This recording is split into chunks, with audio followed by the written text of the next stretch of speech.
He started umpiring in the late 60s, 1969 I think, from memory. He umpired 237 first grade games, 5 grand finals, won a golden whistle. So he achieved just about everything that you could as an actual umpire. He was a wonderful person to umpire with, he was a wonderful person to train with, and he was a wonderful person just to be around. He always enjoyed everybody else's company, and we all enjoyed his company.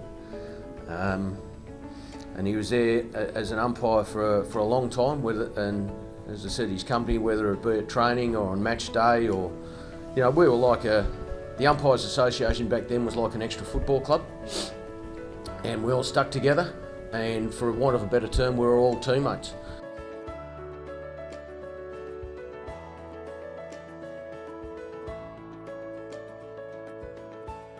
I first met Rusty back in 1969. He was a young lad from Finley down in the Riverina, being a keen Australian rules footballer as a youngster, as a junior, came to Canberra, and like a lot of young umpires in those days, were people who had played football as a junior but knew that we weren't going to become top-line footballers, and thought, well, we'll try and stay involved in the game in another way and have a go at umpiring, and Rusty was one of those. I reckon if he didn't like you, you probably knew it. He would let you know. He would let you know in some way, shape, or form that he thought maybe you're off the mark a bit or you're doing something wrong. But he had a really unique ability to, as a coach, get the best out of someone. I certainly benefited from that greatly.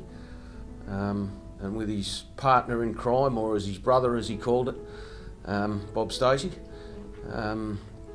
who's also a member of the Hall of Fame, they ran a really tight ship as a coaching group, and they really worked so well together and got the best out of people.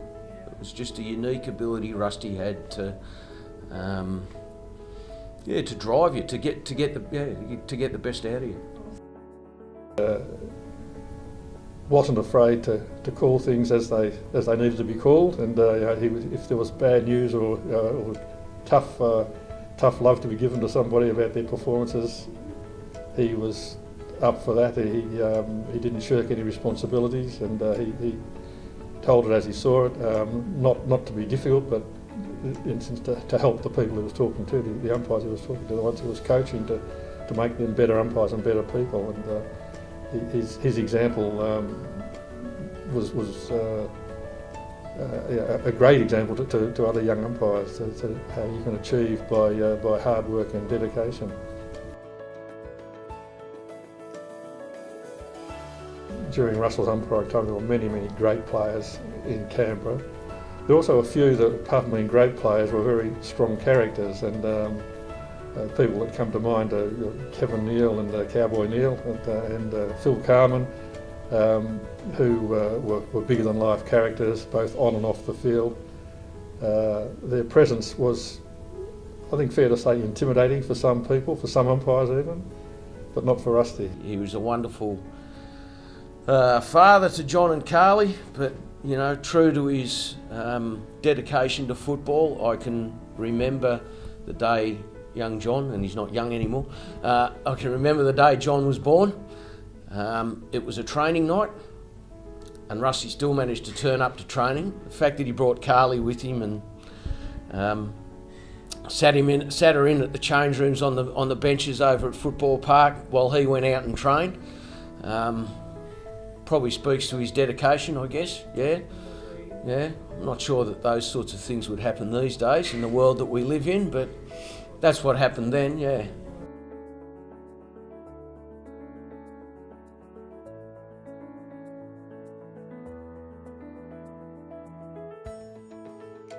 It's a sad, very sad that he's not around to receive it personally, but it's a great honour for a great person in football.